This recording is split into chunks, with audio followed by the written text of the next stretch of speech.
Hello and welcome back to the Keepsake Box series, which has been kindly sponsored by Axminster Tools. We're finally there. In this video, we're going to be doing the sanding and the finishing of this beautiful box. So the general approach I take when finishing boxes is to start on the inside, get a couple of coats in there, and then once we've done that, work on the outside.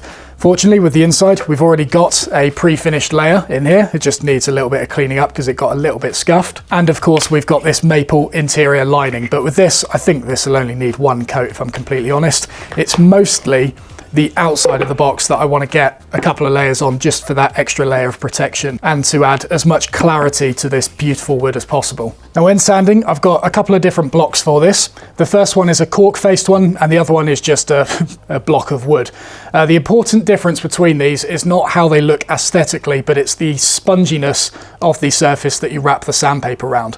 This cork block is much better for wide, flat surfaces like this, where subtle undulations don't really matter all that much. And actually using a hard block like this makes it difficult to get into those dips that really don't matter. The time when cork does become a problem is when sanding edges like this, because having that soft spongy pad on there does allow you to, sand the top face, but the flex of it will cause you to slightly pillow over these edges, and it's just going to look a little bit untidy. And this is where hard blocks like this are really helpful, because it allows you to keep that nice flat edge on top that of course we will still chamfer later on, but that chamfer is done in a much more controlled manner with something like this rather than just let this do whatever it wants. So we'll get started on this lining to begin with. If you don't have a fancy clamping setup like this, you can just double-sided tape this to the bench. We're going to start with 120 grit and take it up to 240, probably for all of these surfaces.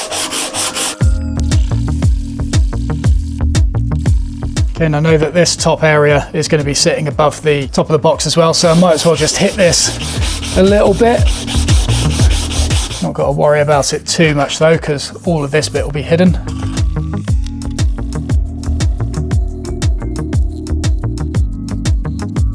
Right, now they're all sanded, we'll just do the final fitting. Just remember in the last episode, we didn't actually size these side ones because the front and back ones would have changed thickness in that sanding, and these would have been loose if we'd pre-sized them. All right, last time, old friend. It's been fun working with you.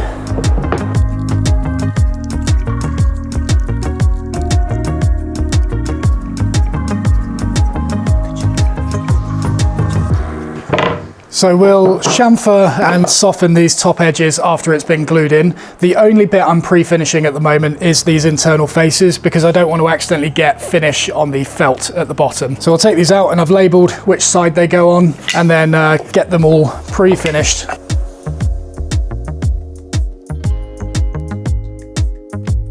Right, and then next we'll move on to the lid. I have picked up a few scuffs on the inside, probably as a result of this thing, but it's nothing that a little bit of wire wool can't sort out. But before we do that, we'll just get all of these outsides dressed up and chamfered on the inside faces before sorting out that bit. And this is where the hard block is going to be used to prevent us pillowing over these edges, and especially around the hinges. And on these corners where you've got two grain directions meeting each other, if you just do small circular strokes like this, that will help reduce the visibility of any cross-grain scratches that may appear. Just make sure not to focus on them too much, and if you do, obviously make sure to take that material off the long edges as well, because you don't want these corners lifting up away from the base of the box.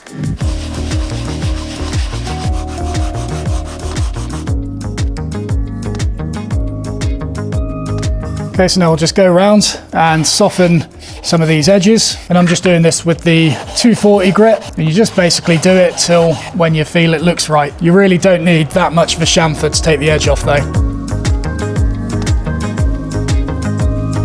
Okay, and then of course the inside edges, we'll just be very careful not to scratch this walnut burr at the bottom, because the random orbit sander has done a great job on that, and linear scratches will show up quite obviously on it. Okay, and then obviously I picked up a few scratches on this inside face. I think it's from that shim I was using to stop the lid getting damaged. But to protect the burr, I've just got some of this blue painter's tape, which doesn't leave any residue behind, and it's thick enough to stop me sanding through and damage that grain. But I don't think this is going to require much. It's more just like blending in more than anything. That's all cleaned up nicely in there now, so we'll just take off this tape and we'll just start tidying up this lid panel. So we're just going to do this with 4/0 wire wool, which is the finest one you can get, and just very light pressure circular motions to get rid of any marks in this burr. It is mostly just burnishing from like finger scratches and stuff like that. There's no actual damage to this. And I'll actually be putting a bit of a satin shine on the hinges later as well, so I'm not really too worried about hitting this coin and taking away the glossiness of it. If anything, it makes cleaning up this panel easier, not having to avoid that. All right, so in the sort of raking light, I can't see any leftover scratches. These dusting brushes are great, by the way. I'll put a link to one below. Great for just getting in the corners prior to finishing. Make sure you're not going to get any dust bunched up in there.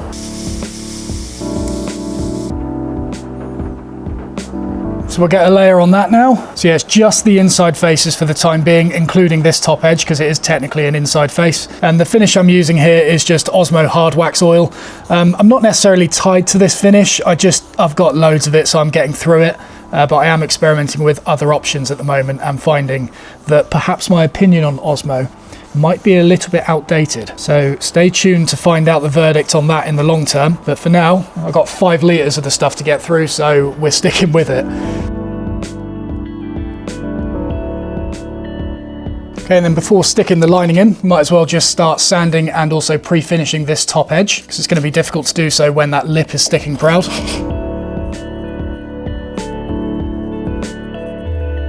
Right, we'll just get the first coat going on this top edge. So I've chamfered all the outside corners, but obviously haven't done this inside edge because I want that to be a nice seamless join between that and the lipping.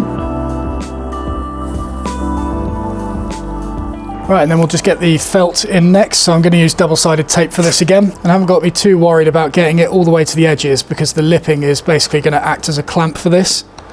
And that'll just help keep them pressed down. And this stuff is really heavy duty, so I think just 2 big strips like that will be all that it needs.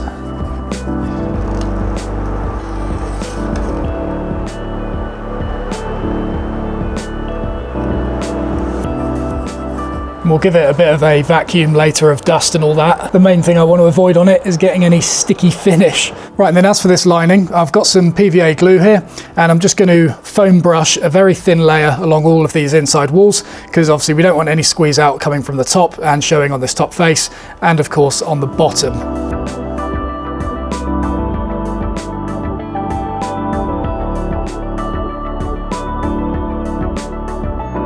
Okay, so we'll just get this clamped in place now.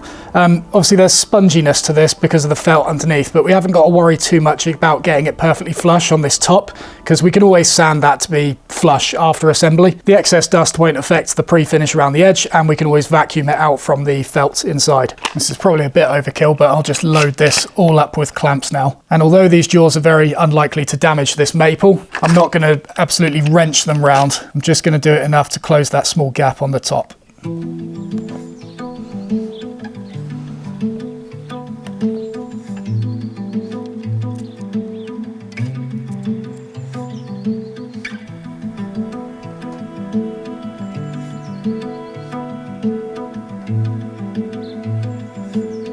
So while the finish for the lid is drying and the glue for the lining is drying, we're going to start prepping the hardware now for final assembly. As I mentioned in the hinging video, these smart hinges that I'm using are usually sold with a high gloss finish, but because I've had them a while, they've got a bit grubby, and personally I actually much prefer a satin finish. So I've got a 2000 grit random orbit disc here, which I'm just going to use to take away that high gloss shine, but sanding along the length of the leaf to give it a nice brushed finish. I'm sure Andrew, the creator of these hinges, will be mortified to see me doing this, because honestly the high gloss finish on them is really well done, and here I am just getting rid of it. So yeah, just going along the leaves, and we'll just brush it across that internal pivot mechanism as well. And then of course we've got the knuckles which are exposed on the back as well, so we'll just give them a little hit as well.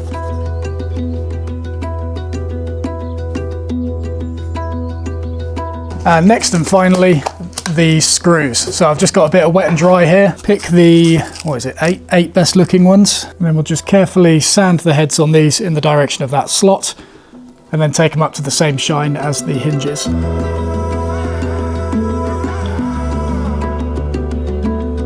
Right, hard block again, just to flush off this top surface of the maple. All right, and then I'll just stick some tape around this exposed walnut to protect it while I chamfer the top of the lining.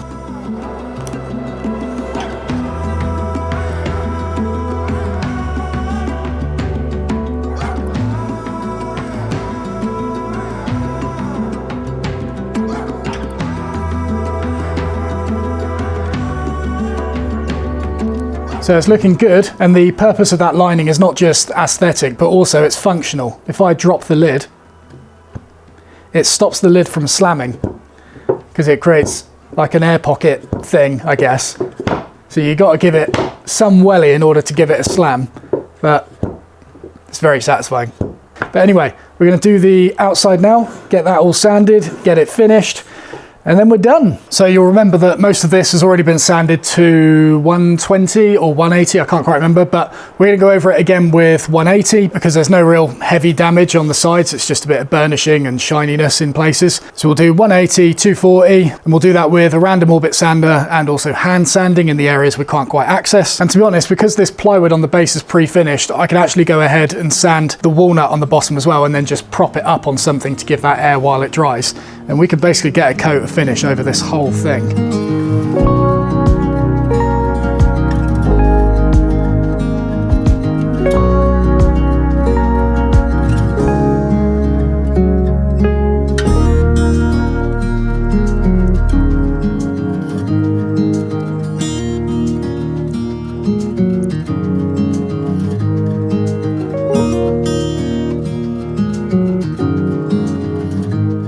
So even though you have technically seen the finished box at the intro of each of these videos, I'm going to hold off showing you the final shots until the end of the overview video, which will appear after this in the series. So as always, thank you very much for watching. If you enjoyed the video, please don't forget to press the like button, subscribe if you haven't already, and I'll see you in the next one.